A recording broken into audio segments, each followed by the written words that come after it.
이 말이요, 복을 불러일으키기도 하고 화를 불러일으키기도 해요. 그래서 여러분들 말이라는 거는요, 너무 중요한 거예요. 자, 그렇다면은 내가 어떻게 하면 말을 잘할 수 있을까? 첫 번째, 들어라. 우리가 이게 부족해요. 듣는 게 부족해. 우리나라 사람들이 듣는 게 부족해. 제가 평택에서 본당 신부할 때 교우가 한 5,000명 됐었어요. 본당 신부 혼자 하는데 하루에 고해성사를 200명, 300명이 보는 거예요. 너무너무 힘든 거야. 그러니까 내가 주일날 막 교우들이 1분 이상 고해를 하면 막 신경질이 나는 거야. 그러니까 할머니들이 그냥 신부님 내가 6.25 때 시집 와갖고 그냥 독자 집에 시집을 왔는데 아들을 하나 낳았어요. 아들을 하나 낳았는데 그놈이 독자라고 내가 너무 오냐오냐 해서 키우다 보니까 이놈을 장가를 보냈는데 이놈이 이혼을 해갖고 손자를 나한테 맡겨갖고 내가 지난주에 그 손자 찾으러 다니느냐고 주일미사를 빠졌어요. 아, 주일미사 빠졌는데 왜 6.25 전쟁부터 시작을 해. 그래서 내가 그래요. 저 교우들한테 항상 교육할 때 죄는 간단히 죄 진 것만 얘기해라. 과정은 설명하지 말고. 그러니까 참 교우들도 죄 결론만 얘기하는 게 참 답답할 거 아니야. 고해소에서 그 답답한 속을 털어놔야 되는데 신부님은 막 200명, 300명 주름 기다리고 있고. 근데 내가 능평이라는 데 본당 신부를 딱 갔는데 교우가 500명이야. 딱 10분의 1이야. 고해소에 들어가고 성물돌 끝났는데도 들어오는 사람이 아무도 없는 거야. 너무 심심한 거예요. 그래갖고 이제 고해소에 딱 들어오면 너무 반가운 거예요. 그래갖고 신부님 저 시어머니를 미워했어요. 그럼 평택에서는 4계명 부모에게 효도하라고 그랬는데 미워하면 안 된다. 예수님이 십자가 생각하고 시어머니한테 잘해라. 딱 간단해. 그렇게 했는데 능평에서는 이 자매 나가면 이제 아무도 안 들어오니까 이 자매 나가면 아무도 안 들어오니까 내가 뭐라 그러냐면 왜 시어머니를 미워하는데요? 뭐 내가 시집을 왔더니 그냥 손자하고 그냥 고모하고 그냥 남편만 하고 나는 그냥 완전 식모 취급하고 친정에도 못 가게 하고 그러면 안 되지. 그 시어머니 며느리한테 밥 얻어먹으면서 정신 나간 시어머니네.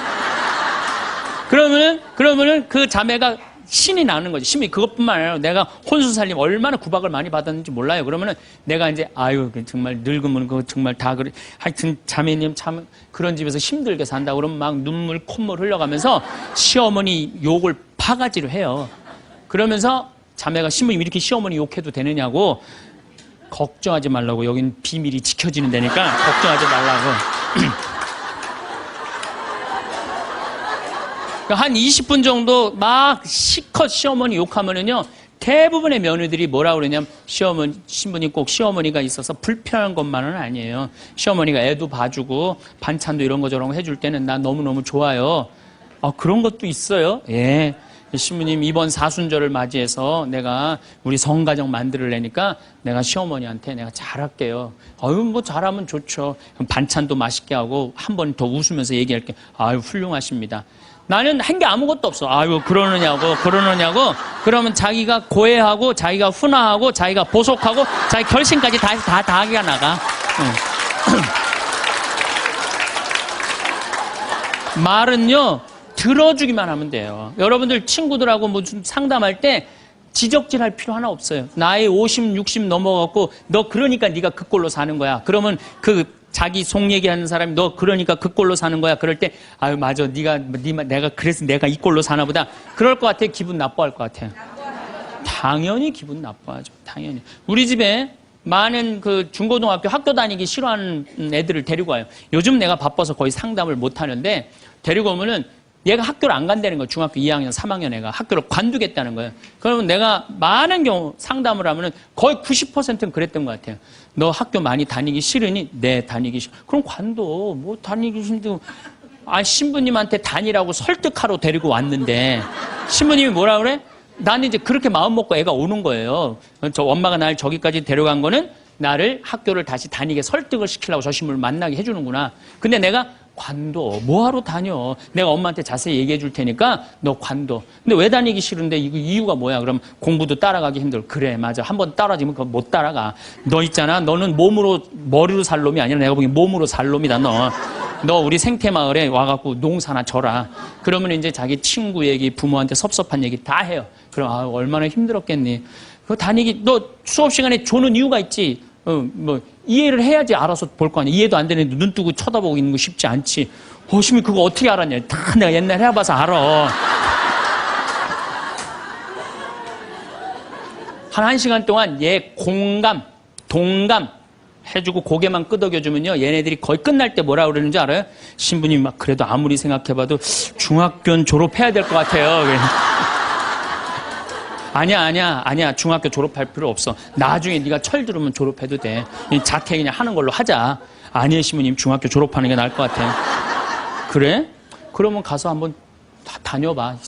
다니다 힘들면은 꼭 나한테 얘기하면 내가 꼭 엄마한테 얘기해 줄게. 그래서 중학교, 고등학교, 대학 졸업한 애들 많아요. 아직도 연락하는 애들이 많아요. 신부님 감사하다고. 그러면 내가 아이하고 면담할 때 엄마들이 나한테 이렇게 신부님 무슨 얘기 했느냐는 거예요. 무슨 얘기? 난 한 얘기 아무것도 없어요. 그냥 고개만 끄덕여 준 거예요. 그런데 여러분들은 자녀들한테 대화할 때 뭐를 얘기해요? 조금만 고생하면 너 괜찮을 텐데 왜 그 고생을 안 하느냐? 너 저 2년, 3년만 지나면 대학 들어가면 너 마음대로 할 텐데 너 공부해. 걔는 지금 지옥 같은데. 그러니까 강요하는 거야. 대화가 아니야. 대화가. 그러니까 안 되는 거예요. 인도에는요. 대화를 하면은요. 그 이호덕 선생님이라고 글 우리말 쓰기 아주 돌아가셨는데 책 잘 쓰는 분 계셔요. 그분 책에 그런 내용이 나와요. 인도에 여행을 하는데 사람들이 대화를 하면서 그러더래요. 아차 그러더래요. 아차. 얘네들이 우리나라처럼 뭐 물건 까먹어 아차 그러나 그랬대요. 근데 학교 수업에 갔는데 애들이 선생님을 보고 아차 그러더래요. 그래서 그게 무슨 뜻이냐 그러니까 내가 지금 네 이야기를 들어주고 있으니까 네 말이 맞다라는 뜻으로 내가 아차 해주는 거. 네 말이 사람이 지금도 고개를 끄덕이는 분들 그게 참 중요해요. 고개를 끄덕이는 게 중요한 거예요. 그래서 나는 이렇게 교우들이 상담 오거나 우리 신부들이 가끔 상담 올 때도 있어요. 특히 신부들이 상담 올 때는 내가 거의 말 안 해요. 자기네들 다 하니까 고개만 끄덕여 주는 거예요. 고개만. 그럼 뭐 관두겠다 뭐 이런 신부들도 그냥 계속 고개만 끄덕여 주는 거예요. 한 3시간, 4시간 계속. 그러면 3시간, 4시간 정도 이제 가겠다고 일어나잖아요? 그럼 내가 못 일어나요. 너무 흔들어갖고 어지러워서. 그런데 놀랍게도 답을 찾아가는 신부들이 많아요. 답을 찾아가서 사제로 잘 살아요. 내가 여러분들 나이 30, 40 넘어서 답 모르는 사람이 있어요. 인생에 답 모르는 사람이 있어요. 근데 내가 지금 저 사람한테 내 얘기를 하는 건 이 답답한 속을 좀 알아달라는 얘기예요. 그러니까 대화의 기본은 판단하지 않고 들어주는 거예요. 판단하지 않고 그냥 그 사람 마음에 공감해 주는 거예요. 두 번째, 내가 대화 다 잘하고 싶다. 이기려 하지 마라. 우리가 이 대화에 이게 뭐예요? 이 쥐래. 이기려고. 말하면 내가 꼭 저 사람을 설득해서 이기려고 그래. 근데 여러분들 설득이 돼요? 안 돼요. 내 남편도 설득이 안 되는데. 그렇죠? 내 자식도 설득이 안 되는데 남이 설득이 되겠어요? 그러니까 종교 얘기, 정치 얘기, 이데올로기 얘기 이런 얘기는 하는 게 아니에요. 근데 그냥 꼭 내가 어디 강의 가면 제일 당황스러운 게 그거야. 신부님 이번에 저기 막 대통령 어떻게 될까? 신부님 어떻게 생각하느냐고.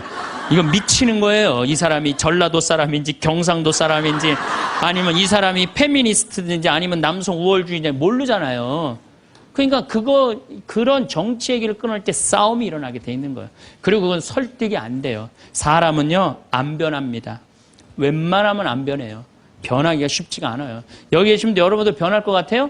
변하기 쉽지 않아요. 이스라엘 백성이 400년 동안 이집트에서 종살이 했어요. 그리고 이제 이스라엘에 딱 들어가려고 그랬는데 딱 걸렸어요. 왜? 하느님이 가만히 보니까 종살이 하던 습관을 못 버리는 거야. 계속 불평하고 자기 스스로 뭘 해나가야 되는데 하느님이 고민을 하다가 얘네들은 안 바뀌겠다. 400년 동안 이 몸에 배갖고 그래서 이제 이집트는 떠나왔으니까 어떻게 40년 동안 보름이면 가요. 그 이집트에서부터 이스라엘까지 보름이면 가는 거리인데 40년을 떠돌아다니면서 그 노예살이에 몸에 뱉던 사람을 다 죽여요. 그리고 완전히 새로운 사람만 다 들어가요. 다시 태어난 사람만. 그렇게 안 변하는 게 그러니까 40년 동안 단련 기간을 주는 거예요. 또 예수님도 부활해 갖고 왔는데 사람들 변했어요? 안 변했어요. 변한 사람 없어요. 12제자만 변하고 그런 거지. 사람은 안 변해. 근데 여러분들이 너 이렇게 살아 그런다고 살아요 그 사람이? 그러니까 대화할 때 싸워서 이길 수가 없어요. 싸워서 이기려 하지도 말고. 제가 이렇게 평화방송에 이제 요즘 방송이 계속 나가잖아요. 한 번만 내보냈으면 좋았을 걸. 뭘 그렇게 계속 내보내. 아주 괴로워 죽겠어요, 저는. 방송에 똑같은 강의 내용 계속 그래서 이거 녹화하는 거예요. 똑같은 거 너무 내보내지 말고 새 거 내보내라고 내가 지금 녹화하는 거예요.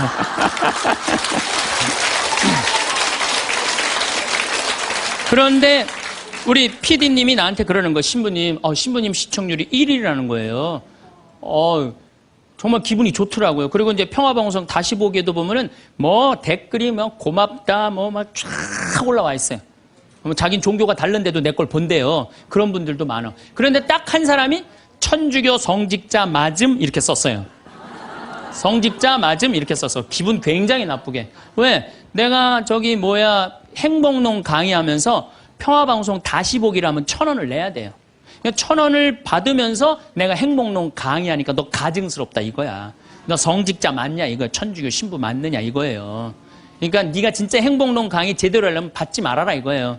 근데 나는 안 받아요. 평화방송이 받는 거지 나는 안 받아요. 나 거기서 받아갖고 평화방송에 나 돈 한 푼도 안 줘요. 그리고 300K로 보면 무료로 볼 수 있어요 또. 그 사람은 내가 싫은 거야. 내가. 그냥 본질적으로 싫은 거야, 내가. 그러니까 성직자 맞음하고 쓴 거야. 근데 그 밑에 댓글을 써서 내 팬들이 막 신부님 돈 안 받는다. 평화방송도 해명을 했어요. 신부님 한 푼도 돈 안 간다. 그래도 아무 소리도 없는 거야. 그러니까 그 사람은 내가 싫은 거예요. 그 싫으니까 성직자 맞느냐고 한 거야. 자, 내가 그걸 읽어보고 막 화가 나서 100명이 다 칭찬하는데 한 명이 나 욕하면 신경질 나잖아요. 그래갖고 내가 밑에 댓글에다가 너 나하고 한 번 만나서 싸우자. 나 돈 안 받는다. 나한테 사과해라. 그래야 될 것 같아요? 무시해야 될 것 같아요? 그걸 잘 아는 사람들이. 아니 무시해야 되는 걸 그렇게 잘 아는 사람들이 주위 사람들한테 그렇게 싸워서 이기려고 그래요. 우린요 인생을 살아가다가 무시해야 되는 사람들이 참 많아요. 여러분들 야구 아시죠? 야구. 투수가 있고 포수가 있어요. 그렇죠? 타자가 있어요. 타자가 이제 좋은 타자는 어떤 타자냐면은 하늘로 올라가는 볼을 치는 타자가 훌륭한 타자입니까? 땅으로 떨어지는 볼을 치는 타자가 훌륭한 타자입니까? 와일드 피치라고 완전 뒤로 빠지는 볼을 치는 타자가 훌륭한 타자입니까? 아니면 스트라이크를 제대로 골라서 이 스트라이크를 치는 타자가 훌륭한 타자입니까? 그렇죠. 스트라이크 들어오는 걸 쳐도 3할 10번 중에 3번을 못 쳐요. 하늘로 솟는 거, 땅으로 떨어지는 거, 뒤로 빠지는 거 이런 거는 골라내야 돼요. 근데 우리 인생도 마찬가지예요. 만나는 사람이 다 스트라이크예요? 만나는 사람 어떤 사람은 하늘로 솟는 볼이 있어요? 없어요? 땅으로 떨어지는 볼이 있어요? 없어요? 뒤로 빠지는 볼이 있어요? 없어요? 볼들이 많아요. 그 볼마다 쫓아다니면서 다 치면요 이 사람 타자 자격 없어요. 여러분들 인생 살아가면서요 스트라이크만 골라 쳐도 3할을 못 쳐요. 그러니까 10명 중에 만나는 사람 3명 마음 맞는 사람 만나기 쉽지 않아요. 그 3명만 아멘 다시 한번 해보세요 그럼.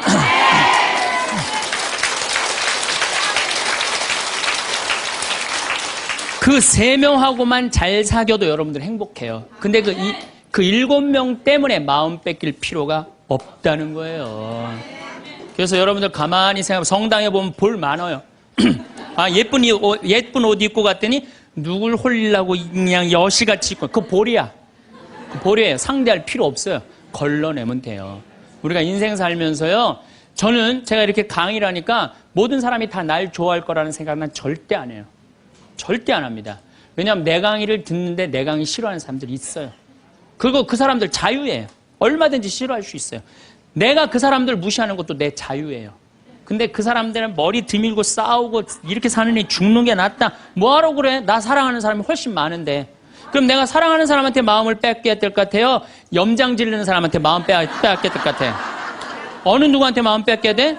사랑하는 사람한테. 여러분들도 마찬가지라는 거예요. 그러니까 오늘 이렇게 생각해서 내 볼이 누군가 그 사람한테 내가 마음을 빼앗기고 시간을 빼앗고 열정을 빼앗긴다면 여러분들은 타자 자격 없고 인생 살 자격 없는 거예요. 그건 걸러내야 돼요. 이기려 하지 마세요. 골라내시면 돼요. 예수님 그렇게 우리 구세주인데 예수님 다 좋아했어요? 멱살 잡고 돌 던지고 막 이랬어요. 예수님도 마지막 침 뱉고. 그러니까 우리들이 모든 사람한테 사랑받으려고 그럴 때 그때 미치는 거예요. 예. 날 사랑하는 사람도 있고 사랑하지 않는 사람도 있고. 반대로 뒤집어서 얘기해 봅시다. 여러분들 다 사랑해요? 아니요. 여러분들 마음에 안 드는 사람 있어요, 없어요? 있어요. 남들도 똑같은 거예요. 그렇게 생각하면 스트레스 받을 일이 하나도 없죠. 예. 그냥 내 맛있는 거 집 잡혀서 사 먹으러 다니면 돼. 자, 세 번째, 대화를 잘하려면 지는 법을 배워야 돼요. 이기려 하지도 말지만 지는 법을 배워야 돼. 여러분들 우리가 살아가면서 이걸 대한민국이 못해요. 아니 내가 맨날 이겨야만 돼? 1등만 해야 돼? 2등 할 수도 있고 꼴등 할 수도 있고 내가 달리기 하면 달리기 잘하고 노래하면 노래 잘하고 그림은 그림 잘해 다 잘해야 돼요? 그렇지 않아요. 애들한테 지는 법을 알려주면요 애들이 잘 살아요. 근데 너 꼭 1등 해야 돼. 너 남들하고 해서 해야 돼. 얘네들 나중에 부러지게 돼 있어요. 지는 법을 가르쳐. 제가 이제 호주에 이제 강의 갔다가 우리 생태마을에 여름에 환경 교육을 해요. 아이들이 한 300명 정도 왔어요. 주일미사 이제 딱 토요일 날 들어와고 주일미사를 딱 하는데 300명이 앉아서 미사를 하더라고요. 근데 미사를 하는데 우리 생태마을은 여름에 더우니까 우리가 아이스크림을 직접 만들어서 판매를 해요. 애들. 그러니까 애들이 이제 뭐 아이스크림 사 먹는 재미로 그냥 왔다 갔다 하잖아요. 근데 이제 이 300명이 주일날인데도 불구하고 아이스크림 사 먹느냐고 돈을 다 써버린 거야. 주일날 미사를 하는데 헌금을 하는데 헌금을 안 하는 거예요. 300명이 전부 다 헌금 봉투를 다 패스를 하는 거예요. 그런데 원주교구 구곡성당 아이들이랑 대구교구 무슨 산지성당, 성지성당인가 두 성당 50명만 헌금을 다 하는 거예요. 얘네들은 헌금을 남겨둔 거죠. 남겨두고 헌금을 계속 하더라고요. 나는 이렇게 앉아서 보는데 걔네들이 너무 예쁜 거예요. 그 먹고 싶은 아이스크림을 안 먹고 헌금을 하니 얼마나 예뻐요. 하느님 생각을 가만히 해봐서 하느님이 쟤네들이 얼마나 예쁠까 감사하다고 헌금을 바치니. 그래서 내가 이제 공지사항 때 너희들은 아이스크림도 안 사 먹고 이렇게 헌금을 하니 너무 기특하다. 너희들 신부님이 아이스크림 교환권 2,000원이거든요. 이거 하나씩 다 선물로 줄게. 다 선물로 줬어요. 선물로 줬는데 250명이 뭐라 그러냐면 이러는 거예요. 자기네들은 못 받는다 이거야. 얘네들은 헌금을 해갖고 내가 선물로 주고 싶었는데 250명은 싫은 거예요. 근데 제가요 신부 생활 20년 하면서 뭐 성당에서 뭐 프로그램 할 때 상 줄 때요 박수 치는 경우를 본 적이 없어요. 전부 애들이 다 그래요.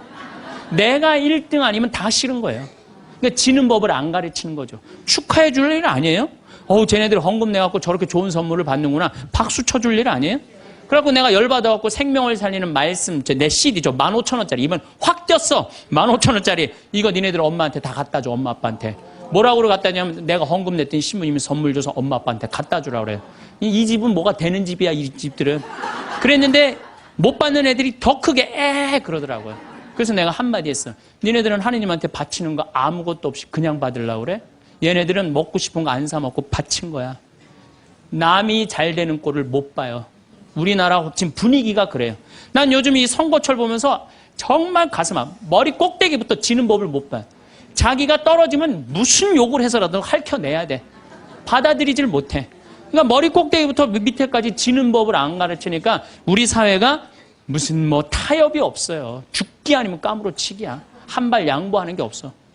그래서 대화가 말이 안 통하는 거예요. 지는 법을 안 가르치니까.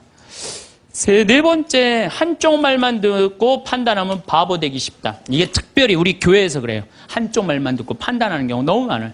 그렇죠? 내가 막 신부 됐을 때 우리 자매들이 신부님 나는 남편이 때리고 바람피고 술 먹고 빚지고 너무너무 불쌍하더라고요. 왜냐면 얼마나 불쌍해. 여자가 시집으로 왔는데 남편이 때리고 바람피고 빚지고 기쁨이 하나도 없잖아요. 막 그것도 여자가 이쁜 여자가 울면 더 이쁘잖아 또 막. 그래갖고 정말 이렇게 불쌍한 자매 어떻게 하면 좋은가 마음이 안타까웠어요. 이 어떻게 도와주면 좋은가. 근데 한 10년째 됐는데 어떤 자매 하나가 성당 활동을 열심히 하는 자매 하나가 남편도 내가 보기엔 굉장히 젠틀한 사람이야. 괜찮은 사람이야. 근데 해가 어스름하게 지는데 성당 마당에서 울면서 신부님 나는 겉보기에는 멀쩡해도 속으로는 시어머니 시아버지 남편 때문에 속이 썩는다고. 이 자매가 이렇게 어려운 가운데서도 반짝반짝 웃으면서 교회 봉사를 했구나. 마음이 짠하더라고. 그래서 이 자매를 한번 꼭 끌어안아줘야 되나 어떻게 되나 막 고민을 하고 있는데 그날따라 남편이 퇴근을 하고 성체조부에서 성당에 오는 거예요. 멀리서 남편이 보이는데 막 울다가 남편 욕하고 시댁 욕하다가 이 자매가 눈물을 싹 훔치더니 그 우는 모습은 온데간데 없이 반짝 웃으면서 자기야 웬일이야 그래서 막 뛰어가더라고요. 내가 그날 이후부터 여자의 눈물은 한쪽 눈물만 믿어요. 아직 누구 얘기 안 들어봤어? 남편 얘기 안 들어본 거예요. 남편 얘기. 그리고 내가 이제 신부된 지 20년 되는데 내가 요즘 깨달은 게 있어요. 부부 문제는 껴드는 게 아니야. 부부 문제 누구만 알아? 부부만 아는 거예요. 부부만 해결해 준다고 껴들 일이 아니더라고요. 부부만 아는 거야. 여러분들 성당에서도 마찬가지예요. 성당에서도 되게 소문을 한쪽만 들어요. 신부님이 뭐 맨날 뭐 어떤 여자랑 맨날 밥 먹으러 놀러 다닌다. 어떤 자매가 얘기했어. 그 자매는 그 신부님하고 친하고 싶은 자매야. 근데 그게 안 되니까 욕을 하는 거지. 예. 그 내가 들었어. 야, 신부님이 정말 그래? 그 자매랑 정말 친해? 나 신부님 그렇게 안 봤는데 이 바보 판단하는 거예요. 자, 여러분들 내가 이 자매한테 그 얘기를 들었으면 신부님한테 찾아가세요. 찾아가고 물어보세요. 신부님 그 자매랑 지금 친하게 맨날 밥 먹으러 다닌다는데 맞느냐고. 자, 그렇게 확인할 용기 있으세요, 여러분들? 그럼 판단하지 마세요. 가서 확인할 길이 없으면 어떻게 해야 돼? 판단하지 말아야 돼. 그리고 내가 그 정말 신부님, 수녀님 비밀 들었어. 내가 지금 입이 근질근질해. 내가 꼭 얘기하고 싶어. 얘기하세요. 하는데 누구한테 얘기해야 되면 걔한테 얘기하세요.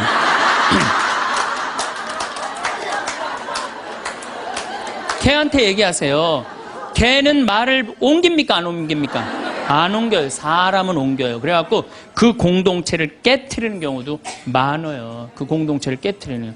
우리가 신앙생활하면서 얼마나 잘못하는 것 중에 하나가 한쪽 말만 듣고 판단하는 거. 그래서 신앙생활하는 사람 머리가 더 복잡해. 너무나 이상한 소리를 많이 들어갖고. 제가 미국에 강의를 갔는데 자매들이 그러는 거야. 어떤 유명한 신부님이 은퇴하고 장가를 갔다는 거예요. 그래서 아니, 그분이 장가 갈 분이 아닌데 내가 그래. 근데 또 갔는데 또 어떤 이번엔 또 다른 대학 유명한 교수 신부님이 은퇴해갖고 장가를 갔다는 거예요. 둘 다 장가를 갔다는 거예요. 여자를 알기를 돌같이 보던 분들인데. 그래서 나는 속으로 아니 그분들이 은퇴할 분 장가 갈 분들이 아닌데. 그래갖고 내가 이번에 1년이 지나고 난 다음에 동창 신부들 모여갖고 야, 나 미국에 가고 이런 얘기를 들었다. 그랬더니 동창 신부 한 동창 신부가 그런 얘기를 무슨 소리야. 지난주에 나하고 같이 미사 봉헌하고 신부님이 성서 강의했는데. 그러니까 멀쩡하게 성서 강의하는 신부님이 미국에서는 지금 관도하고 장가가 있어 지금. 우리가 얼마나 신앙생활하면서 이 잘못된 소문에 우리 영혼이 망가지는지 몰라요. 그러니까 한쪽 말만 듣고 판단하면 뭐가 되기 쉽다? 바보 되기 쉽다. 5번째, 끝을 좋게 맺어라. 이 무슨 얘기냐 하면은 끝을 좋게 맺어라. 이 무슨 얘기냐 하면 여러분들 사람이 살아가다 보면요 사이 나쁠 때가 있어요. 친한 친구인데 결국은 재산 문제 때문에 법원까지 가갖고 법원에서 재산 주고받고 이게 끝났어. 헤어질 때 뭐라고 헤어져요? 야, 우리가 그래도 30년 동안 친구인데 이렇게 좋지 않은 일로 법원까지 왔는데 이렇게 결정이 났으니 너 다음에 어딜 가도 행복하게 살았으면 좋겠다. 다음에 볼 때 우리 웃으면서 만나자. 이렇게 헤어져야 돼요. 아무리 속이 뒤집어져도. 근데 우린 뭐라고 헤어져요? 너 밤길 조심해. 내가 언젠가 너 가만히 안 놔둘 거야. 이거는요 정말 어리석은 거예요. 또 어떤 사람이 맨날 술 먹고 막 바람 피다가 죽었어. 50살에. 그냥 그 집 애 때리고 부인 때리던 사람이 죽었어. 그냥 이제 초상집에 가갖고 위로해 준다고 그렇게 술 먹고 바람 피고 애들 때리더니 잘 죽었다. 니네들 고생 끝났다. 니네들끼리 행복하게 살아라. 이렇게 말한다고 그 자식이 행복해 할 것 같아요? 그래도 자기 아버지인데. 이렇게 말해야 돼요. 그래도 네 아버지가 이 시대의 풍류를 알던 사람인데 너무 안타깝다. 얼마나 멋있는 사람이었는데 정말 마음이 아프다. 아버지 좋은 데 가시게 이제 정말 저 세상에서는 정말 아무 거침없이 행복하게 살 수 있도록 우리 기도해주고 축복해주자. 그럼 너희들은 정말 행복하게 살았으면 좋겠다. 아다르고 어달아요. 아다르고 어달라요. 나는 정말로 2000년 동안 말 진짜 못하는 놈 한 놈 알고 있어요. 이놈이 어떤 놈이냐면 십자가 왼편에 매달린 이 왼편의 강도 진짜 말 못하는 놈이에요. 이놈이 이제 십자가에 못 박혀 죽을 자기도 괴롭고 아프기 힘들겠지. 그렇지만 그렇게 말하면 안 되지. 가운데 구세주라는 분한테 뭐라 그래? 네가 무슨 구세주냐? 네가 진짜 구세주면 너도 살리고 나도 살려봐라. 너 구세주도 아니다 이거예요. 그러니까 예수님도 지금 십자가에 못 박혀가고 아파 죽겠는데 이놈이 이상한 소리 하니까 대꾸를 해요 안 해요? 대꾸를 안 해요. 근데 난 2000년 역사상 진짜 말 잘하는 사람 한 사람 알고 있어요. 이게 누구야? 오른편에 있는 강도예요. 오른편에 있는 강도가 뭐라 그래? 야 이놈아 너하고 나하고는 죽어도 싸. 근데 이분은 가난하고 병든 사람 전부 다 함께하고 병 고쳐주고 함께했던 분인데 네가 무슨 작용이 있어 그런 말을 해? 그래 한마디 더 해. 주 예수님 마지막 날 저를 기억해 주십시오. 그러니까 왼편에 있는 놈한테는 대꾸도 안 하던 예수님이 가상칠언이라고 십자가에서 7가지 중요한 말을 해요. 다 이루었다. 엘리엘리 네마 사박타니 이 몸이 당신의 보십시오. 당신의 아들입니다. 뭐 목마르다 이런 얘기 하잖아요. 그런데 이 오른편의 강도한테 너야말로 오늘 나와 함께 진정으로 낙원에 들 것이다. 막판에 말 한 번 잘한 바람에 천당 입장 1호 고객.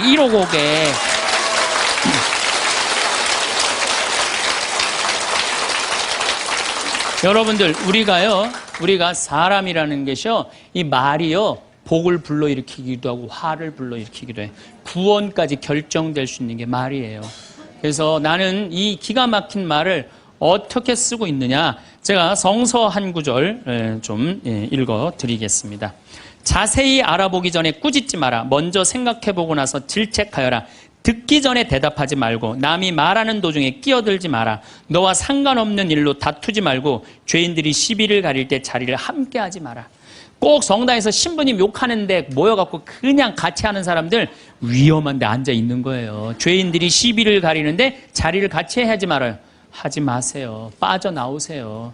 예, 그건 하느님이 판단할 일이지 여러분들이 판단할 일은 아니라는 거예요. 혀를 절제하는 이는 갈등 없이 살고 뜬 소문을 싫어하는 이는 잘못을 덜 저지르리라. 절대 말을 옮기지 마라. 아무것도 잃는 것이 없으리라. 말을 안 옮기면 잃는 것이 없어. 말을 너무 옮기고 싶어. 누구한테 얘기해? 개한테 얘기하세요. 개한테. 어떤 말을 들었으면 죽을 때까지 묻어두어라. 이게 집회서에 나오는 말씀이에요. 여러분들 저 사람 판사인데 이 둘째 부인은 아들이래. 내가 알고 있어. 근데 그걸 얘기를 해야 될까요? 죽을 때까지 묻어둬야 될까요? 죽을 때까지 묻어둬야 돼요. 어리석은 자는 들은 말 때문에 아이 낳는 여자처럼 진통을 겪으리라. 온갖 소문을 듣고 그냥 진통을 겪는 거야. 어리석은 자의 뱃속에 든 말은 사람의 넓적다리에 밝힌 화살과 같다. 중상하는 자와 한 입으로 두말하는 자를 저주하여라. 그들은 평화로이 사는 많은 사람들을 멸망시켰다. 그래서 여러분들 말이라는 거는요 너무 중요한 거예요. 그래서 난 과연 생명을 살리는 말씀을 하는 사람이냐, 좋은 열매를 맺는 말 씨를 뿌리는 사람이냐, 입만 열면 공동체를 파괴하고 상대방 가슴에 멍을 들게 하는 말투를 던지는 사람이냐, 이 이야기를 3주에 걸쳐서 이야기를 나누고 있습니다. 우리가 가장 가까이 있는 사람한테 가장 상처 주는 말을 참 많이 하는 것 같아요. 그래서 여러분들 부부끼리 서로 기분 나쁠 때가 있어요. 기분 나쁠 때 있잖아요. 네. 그럴 때 이렇게 뭐 감정적으로 생각하거나 극단적으로 생각할 필요가 없을 것 같아요. 왜 그렇게 생각하실 필요가 없느냐면 지금 종자가 다른 종자가 이상한 행동을 하고 있다. 이렇게 생각하면 좀 마음이 좀 편안해요. 저 사람이 날 미워해서 그러는 게 아니다. 더욱이 여성이라는 이 성은 제가 남성이기 때문에 그런 걸 많이 느껴요. 여성은 참 신비한 존재. 여자는요 생리를 하고 난 다음에 1일부터 18일까지 점점 기분이 좋아진대요. 점점 18일서부터 21일 사이까지는 기분이 최고래. 최고. 네. 최고인데 21일부터 기분이 나빠지기 시작해. 생리할 때 되면 완전히 그 여자가 아니야. 원래 생각했던 그 여자가 아니야.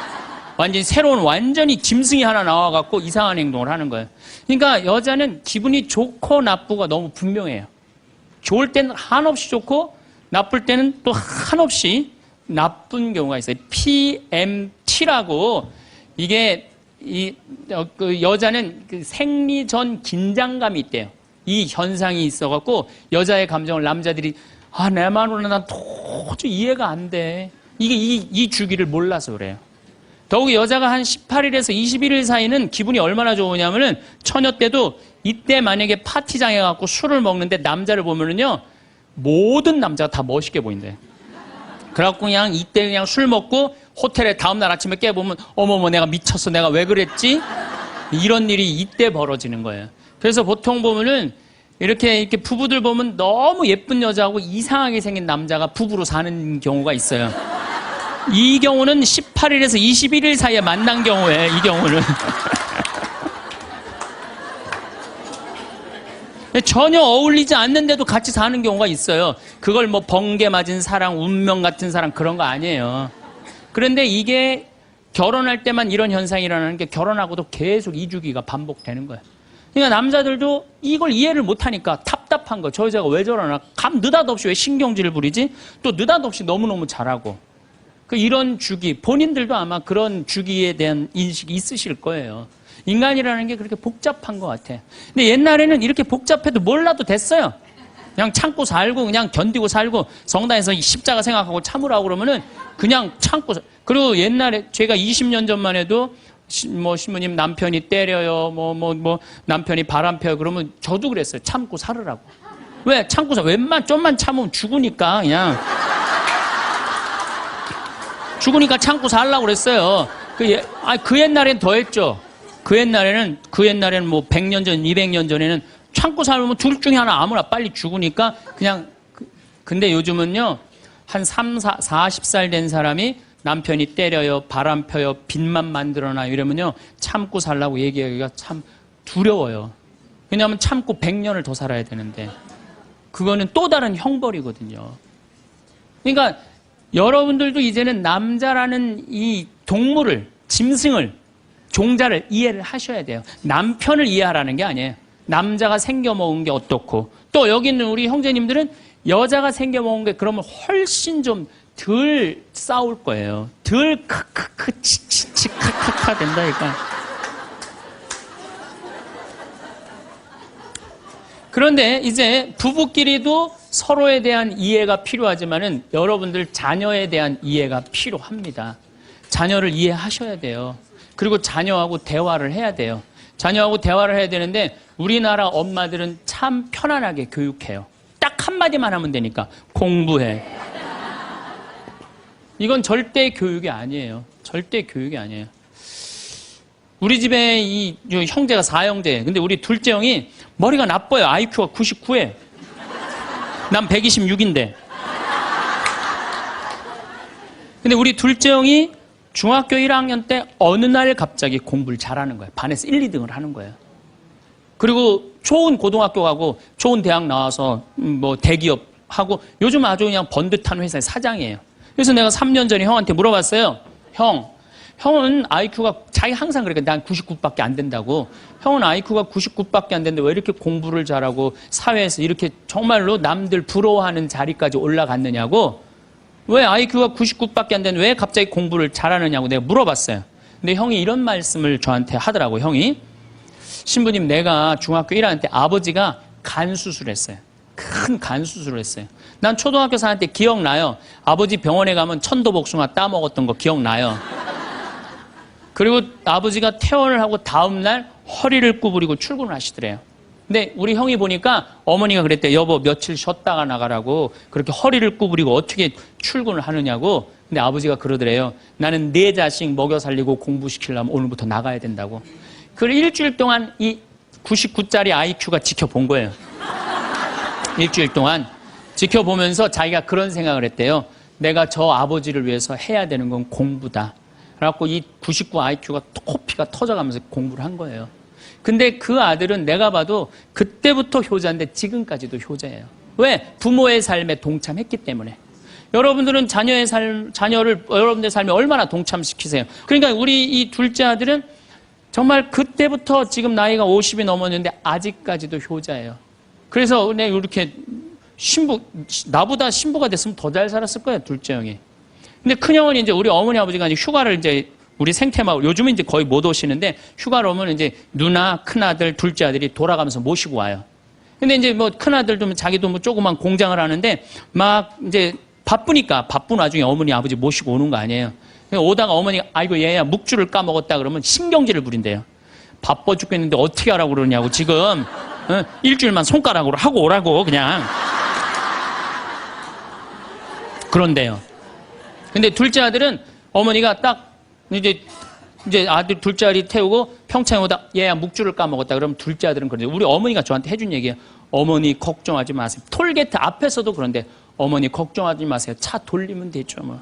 그리고 그 차를 돌려갖고 30분 동안 집에 가서 그 묵주를 찾아서 모셔다 드린다는 거예요. 그러니까 부모가 불편한 게 싫은 거야. 왜? 이 자식은 중학교 1학년 때부터 누구의 삶에 동참한 거야? 부모의 삶에 동참한 거야. 여러분들은 자녀들을 언제부터 삶에 동참시켰어요? 부모가 속이 썩는지 아빠가 힘든지 고통스러운지 그런 건 하나도 얘기 안 하잖아요. 그리고 너는 뭐만 하면 돼? 공부만 하면 되는 거야. 근데 우리는 자녀들한테 공부하라는 왜 공부해야 되는지 인생에 대한 철학, 삶의 진리 이런 얘기 전혀 하지 않아요. 그냥 무조건 공부하라. 무조건 공부하라 그래. 그러니까 애들이 왜 공부해야 되는지도 모르고 부모가 하라고 그러니까 지겨워도 하는 거예요. 그러니까 부모가 지겨운 거예요. 부모가 지겹고 부모하고 말을 섞기 싫고. 여러분들 맨날 초등학교 이제 한 5학년만 되면은 남편이 맨날 술 먹고 들어와. 남편이 요즘 경기가 안 좋아갖고 400만 원을 벌어야 되는데 150만 원밖에 못 벌어. 400만 원을 벌었는데 150만 원밖에 못 벌어. 그래갖고 남편이 걱정이 돼갖고 맨날 술을 먹고 들어와요. 그러면은 엄마가 한다는 소리가 그래요. 지겨워 죽겠어. 뭐하러 나하고 결혼했어. 술하고 결혼하지. 내가 이혼을 하든가 말든가 해야지. 아빠는 맨날 술 먹고 들어오고. 초등학교 5학년만 되면은 여자의 초등학교 5학년 애들 눈치가 빨라요. 아, 우리 집이 지금 심각하구나. 엄마 아빠가 곧 이혼하면 나는 엄마하고 살아야 될까 아빠하고 살아야 될까 고민해요. 아빠가 밤 10시에 술이 취해갖고 들어왔어. 그래도 딸이라고 아빠 들어왔냐고. 아빠 오셨어요? 아빠가 한다는 소리가 우리 딸 이리 와. 아빠가 안아줄게. 걱정하지 말고 넌 들어가서 공부해. 이 아빠가 다 알아서 할게. 아니 엄마는 이혼한다는데 뭘 다 알아서 한다는 거야. 근데 엄마는 지겨워 죽겠어. 내가 이혼하든지 말든지 이런 소리 하면요. 얘는 마음 잡고 공부 못합니다. 공부하란다고 공부하는 게 아니거든요. 정말 지혜로운 엄마는 어떤 엄마인 줄 알아요? 남편 술 취해갖고 들어오면은 방에다 뉘어놓고 근심 어린 얼굴로 쳐다보는 초등학교 5학년 딸아 아빠가 맨날 술 먹고 들어오니까 걱정되지? 엄마 나 걱정돼. 아빠가 왜 저래 조금? 사실은 아빠가 요즘 경제가 좀 어렵잖니. 너도 알다시피 지금 유럽의 그리스 사태 터졌잖아. 석유값이 자꾸 올라가고 있어. 그리고 미국은 리먼 브라더스 경제 위기가 왔잖아. 이렇게 어려운 경제 위기가 와서 아빠가 한 달에 400을 벌어야 되는데 150밖에 못 벌어.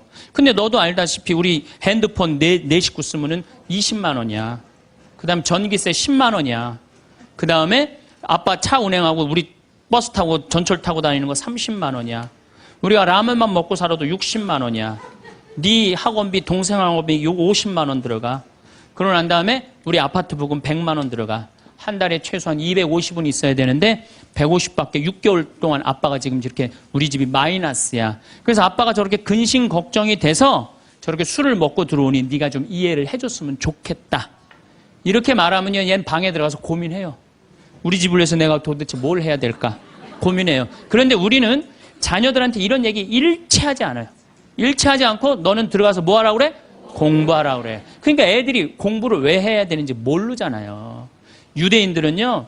초등학교 1학년만 되면은 왜 우리가 이 초막절을 지내야 되는지, 왜 우리가 과월절을 지내야 되는지, 할머니 할아버지는 어떻게 살았고 엄마 아빠는 어떻게 살았고 다 얘기해 줘요. 그러니까 우리나라 애들은 이스라엘 애들은 초등학교 1학년 때부터 철드는 거예요. 우리 역사, 이런 역사 안에서 내가 살아가야 되는구나. 제가 지난 3월 달에 내가 이제 다음 겨울에 12월 달에 그 강의를 이제 말씀을 드릴 거예요. 3월 달에 이스라엘에 초청을 받아서 갔다 왔어요. 근데 마침 내가 그 사막 체험을 했는데 그때 이스라엘의 영재 아이들이 거기 왔었어요. 천재 아이들이죠. 근데 이스라엘은 고등학교 3학년 18살만 되면요. 무조건 군대 가야 돼요. 3년. 남자고 여자고 다 3년. 근데 걔네들이 전부 다 의대 합격한 공군사관학교 합격한 다 그런 애들이야. 그래서 내가 물어봤어요.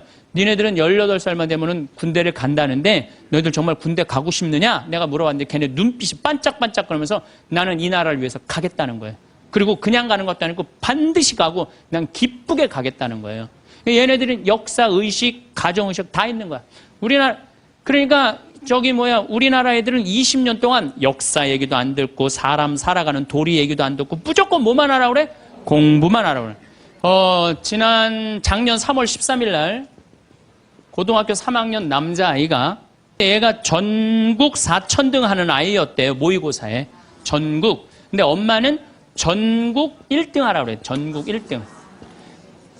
나는 전교 1등은 들어봤어도 전국 1등은 처음 들어봤어요. 전국. 자식한테 전국 1등을 하라고 강요한 엄마는 처음 들어봤어요. 근데 얘는 전국 4천등이면요. 서울대 들어가요. 왜냐면 1년에 서울대 4,000명 정도 뽑거든요. 4,000명 정도 뽑으면 뭐 카이스트, 경찰대 뭐 이런 데 다 빠지면은요. 서울대 들어가고도 남아요. 그런데 얘는 전국 63등으로 고친 거야. 63등인지 62등인지. 내가 고등학교 때 반에서 받은 등수야, 이거야, 고등학교. 그런데 엄마가 이 성적표를 받아보고 아이를 8시간을 두들겨 팼다는 거예요.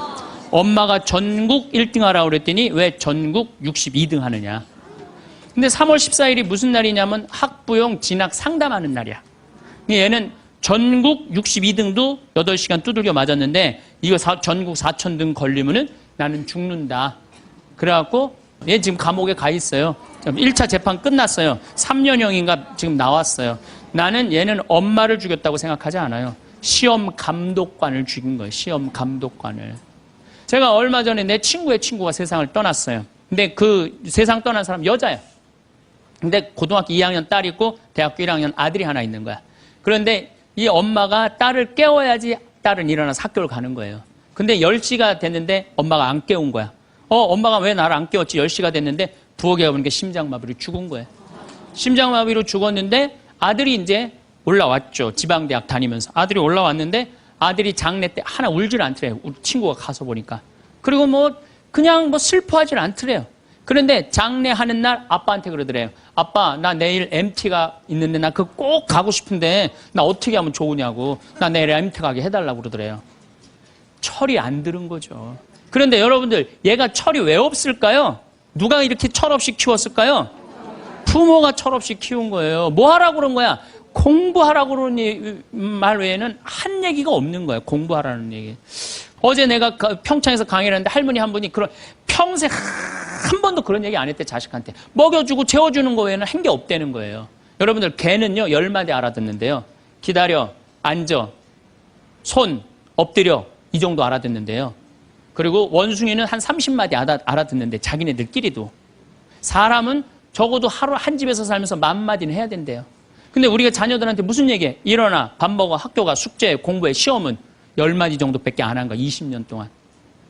어떤 하느님을 사랑하는 거, 사람을 사랑하는 거, 살아가면서 사람의 도리, 우리 집안의 내력, 그런 얘기 생전 안 하는 거예요, 생전. 내가 어떤 고민을 하는지, 내가 어떤 갈등 속에서 사는지, 아빠하고 어떤 추억이 있는지, 그런 거 전혀 모르는 거예요. 밥만 먹여주는 그러니까 10마디 이상 안 한 거예요. 그냥 내가 자녀를 키우면서 계속 들어가서 공부해 10마디 이상 안 한 이 집은 무슨 집이냐? 개 같은 집이에요, 개 같은 집.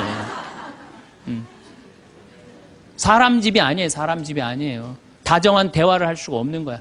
저는 요즘 우리 사회가 지금 굉장히 거칠다 그래요. 왕따, 그 다음에 학원 폭력, 굉장히 아주 충격적인 사건들이 많이 벌어지잖아요.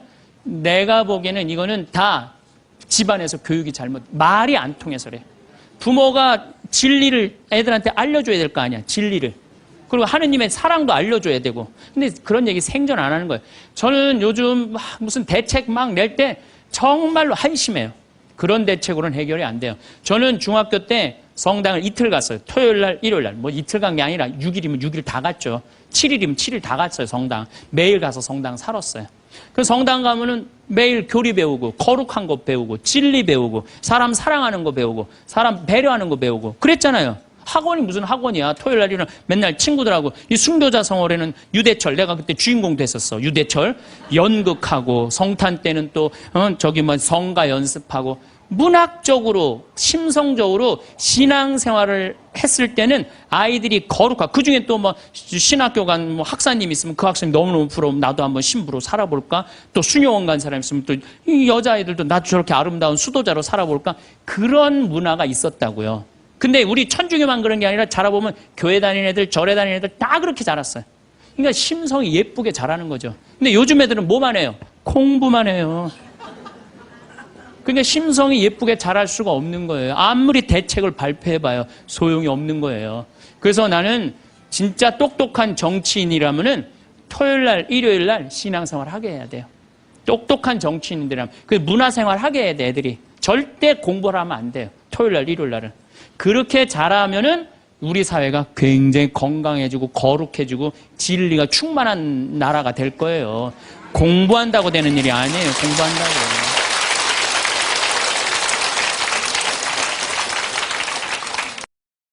사람의 인생은 실력만으로 굴러가지 않습니다. 말 한마디가 복을 부르기도 하고 불필요한 화를 부르기도 합니다. 따뜻한 말은 관계를 살리고 거친 말은 마음을 멍들게 만듭니다. 그래서 말의 태도는 곧 그 사람의 인생 방식입니다. 말을 현명하게 사용하는 사람은 결국 평안과 복을 더 얻게 됩니다. 어떤 이는 말 한마디로 사람의 마음을 따뜻하게 만듭니다.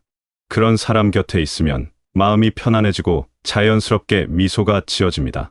반대로 어떤 이의 말은 듣는 이를 불편하게 만듭니다. 같은 내용을 전달해도 어떤 말투로, 어떤 태도로 하느냐에 따라 전혀 다른 결과가 나타납니다. 이것이 바로 말의 신비로운 힘입니다. 많은 사람들이 착각하는 것이 있습니다. 말을 잘한다는 것이 화려한 언변이나 논리정연한 설명 능력을 뜻한다고 생각합니다. 하지만 진짜 말을 잘하는 사람은 다릅니다. 진짜 말을 잘하는 사람은 듣는 사람의 마음을 헤아릴 줄 압니다. 상대방이 무엇을 원하는지, 어떤 마음 상태인지를 민감하게 느끼고 그에 맞춰 말합니다. 그래서 말을 많이 하는 사람보다 말을 잘 듣는 사람이 더 큰 신뢰를 받습니다. 사람들은 정답을 몰라서 누군가를 찾아오는 것이 아닙니다. 대부분은 이미 답을 알고 있습니다. 다만 그 답이 맞는지 확인하고 싶거나 누군가 내 마음을 알아주기를 바랄 뿐입니다. 그래서 상대방의 이야기를 판단하지 않고 끝까지 들어주는 태도가 가정에서도 친구 관계에서도 가장 강력한 소통 기술이 됩니다. 고개를 끄덕이며 들어주는 것, 눈을 마주치며 집중하는 것, 상대방의 감정에 공감하는 것, 이런 단순해 보이는 행동들이 사실은 엄청난 치유의 힘을 가지고 있습니다. 누군가 내 이야기를 진심으로 들어준다는 느낌을 받을 때 사람들은 마음의 짐을 내려놓습니다. 억눌렸던 감정이 풀리고 혼란스러웠던 생각이 정리됩니다. 이것이 바로 경청의 힘입니다. 경청은 단순히 귀로 듣는 행위가 아닙니다. 마음으로 받아들이는 것입니다. 상대방이 말하는 동안 다음에 무슨 말을 할지 궁리하지 않습니다. 반박할 논리를 찾지도 않습니다. 그저 온전히 그 사람의 이야기에 집중합니다. 이렇게 들어주면 상대방은 존중받는다고 느낍니다. 그리고 그 존중은 깊은 신뢰로 이어집니다. 신뢰는 하루아침에 만들어지지 않습니다. 수많은 대화와 만남을 통해 쌓입니다. 그런데 그 신뢰를 쌓는 가장 확실한 방법이 바로 진심으로 듣는 것입니다.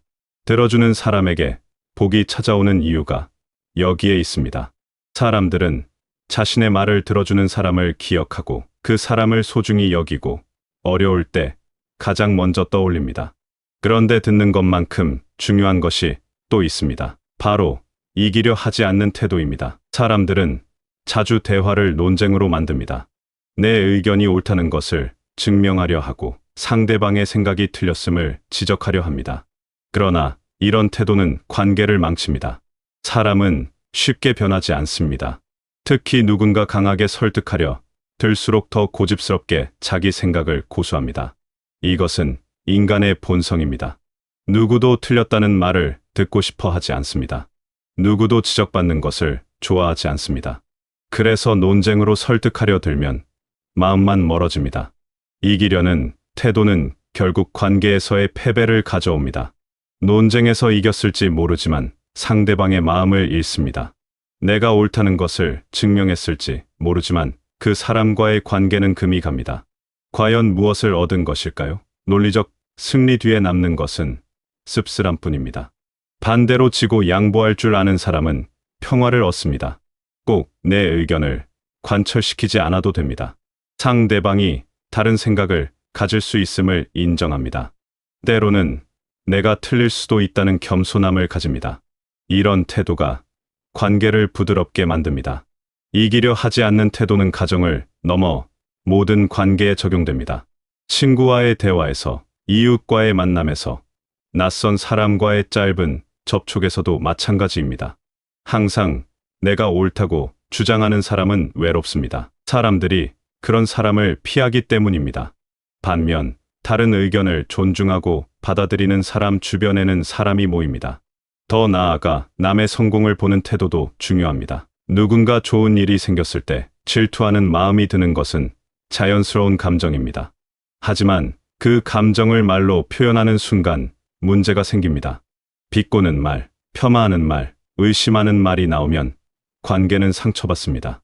진심으로 축하할 수 있는 마음의 여유를 가진 사람에게 복이 찾아옵니다. 남의 행복을 함께 기뻐할 수 있는 사람, 남의 성공을 진정으로 응원할 수 있는 사람, 이런 사람이 결국 자신도 많은 응원을 받게 됩니다. 세상은 참 신기하게도 내가 베푼 만큼 돌아옵니다. 박수를 보내면 박수를 받습니다. 그런데 말을 할 때 주의해야 할 또 하나의 중요한 원칙이 있습니다. 바로 한쪽 말만 듣고 판단하지 않는 것입니다. 사람 사이의 갈등은 대개 오해에서 시작됩니다. 그리고 그 오해는 불완전한 정보에서 비롯됩니다. 누군가 와서 다른 사람에 대한 불평을 늘어놓을 때가 있습니다. 그 이야기를 듣다 보면 자연스럽게 그 사람 편을 들게 됩니다. 상대방이 참 나쁜 사람처럼 느껴집니다. 하지만 이것은 위험한 함정입니다. 그 이야기는 한쪽의 시각일 뿐입니다. 상대방에게는 전혀 다른 이야기가 있을 수 있습니다. 말로 복을 부르고 싶다면 무엇보다 판단을 서두르지 않는 신중함이 필요합니다. 한쪽 이야기만 듣고 결론을 내리지 않습니다. 양쪽의 입장을 모두 들어보려 노력합니다. 그리고 확실하지 않은 것에 대해서는 말을 아낍니다. 모른다면 모른다고 말하는 용기가 필요합니다. 비밀을 지키는 품격도 중요합니다. 누군가 나에게만 털어놓은 이야기를 함부로 다른 사람에게 전하지 않습니다. 사람들은 비밀을 지켜주는 사람을 신뢰합니다. 반대로 비밀을 지키지 못하는 사람에게는 중요한 이야기를 하지 않습니다. 입이 가벼운 사람은 결국 깊은 관계를 맺지 못합니다. 요즘 세상은 정보가 넘쳐납니다. 온갖 소문과 이야기들이 빠르게 퍼집니다. 이럴 때일수록 더 신중해야 합니다. 듣는 것과 믿는 것을 구분해야 합니다. 믿는 것과 말하는 것도 구분해야 합니다. 모든 것을 다 믿을 필요도 없고 모든 것을 다 말할 필요도 없습니다. 현명한 사람은 말을 아낍니다. 꼭 필요한 말만 합니다. 불필요하게 남을 평가하지 않습니다. 검증되지 않은 정보를 함부로 전파하지 않습니다. 이런 신중함이 그 사람의 덕을 만들고 결국 많은 사람의 신뢰를 얻게 만듭니다. 생각해보면 말은 참 묘한 힘을 가지고 있습니다. 눈에 보이지도 않고 형태도 없지만 엄청난 영향력을 발휘합니다. 따뜻한 말 한마디가 우울한 사람에게 희망을 줍니다. 격려의 말 한마디가 포기하려던 사람에게 용기를 줍니다. 반대로 차가운 말 한마디가 자신감 넘치던 사람을 주눅들게 만듭니다. 비난의 말 한마디가 관계를 파괴합니다. 그래서 말은 신중하게 선택해야 합니다. 입에서 나오는 대로 아무렇게나 해서는 안 됩니다. 내가 하는 말이 상대방에게 어떤 영향을 미칠지 한 번쯤 생각해 봐야 합니다. 이 말이 상대방의 기분을 상하게 하지는 않을지, 이 말이 불필요한 오해를 만들지는 않을지, 이 말이 정말 지금 필요한 말인지 점검해야 합니다. 좋은 말투는 하루를 편안하게 만듭니다.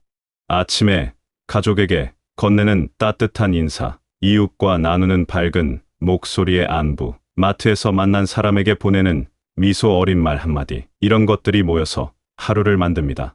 거칠고 날카로운 말로 시작한 하루와 부드럽고 따뜻한 말로 시작한 하루는 완전히 다릅니다. 가정의 평화는 대단한 것에서 오지 않습니다.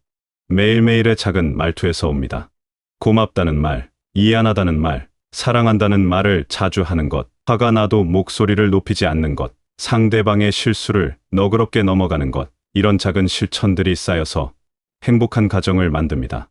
경청하고 이기려 하지 않고 한쪽 말만 듣고 판단하지 않는 사람에게 복은 자연스럽게 찾아옵니다. 이것은 추상적인 이야기가 아닙니다. 실제로 그렇습니다. 이런 사람들은 관계가 좋습니다. 친구가 많습니다. 가족과의 관계도 원만합니다. 어려운 일이 생겼을 때 도와주는 사람이 많습니다. 이것이 바로 복입니다. 복은 하늘에서 갑자기 떨어지는 것이 아닙니다. 내가 어떻게 살아가느냐에 따라 만들어지는 것입니다.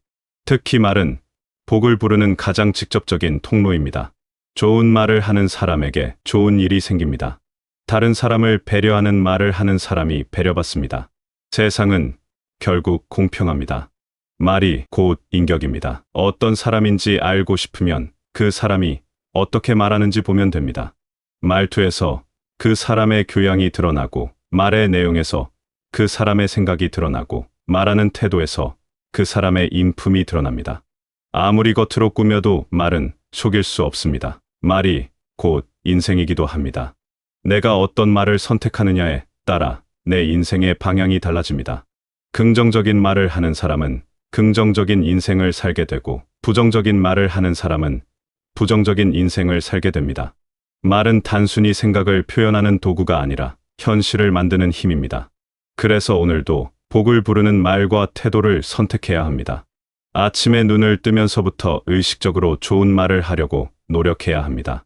짜증이 나도 부드럽게 말하려고 애써야 합니다. 화가 나도 한 템포 늦춰서 말해야 합니다.